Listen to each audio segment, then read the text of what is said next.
Ooh, let f of x equals negative x squared minus x minus 7, and g of x equals x plus 4. Find f of g of x. This is a composite function, and it ain't a pretty one.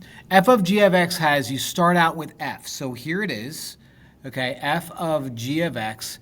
And what you're going to do is for every x, leave big parentheses there. So big parentheses here, minus big parentheses there, minus 7. And then what we're going to do is we're going to replace every parentheses in f of x with g of x, which happens to be x plus 4. So we got x plus 4, bada bing. Now, let's square this guy. It's a perfect square trinomial, so that's like FOIL x squared plus 8x plus 16. It's a shortcut. If you don't know it, look it up. Perfect square trinomial, or just FOIL it out, x plus 4 times x plus 4. Distribute the negative, negative x. Minus 4, minus 7 lives at the end.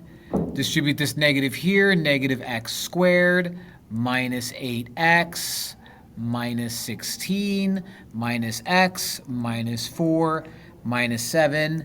And now it's a matter of combining like terms. Negative x squared doesn't combine with anything else. Negative 8 is going to 8x rather is going to combine with negative x to make negative 9x.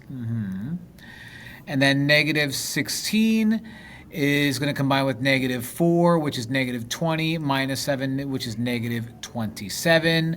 So f of g of x ends up being negative x squared minus 9x minus 27, which is C.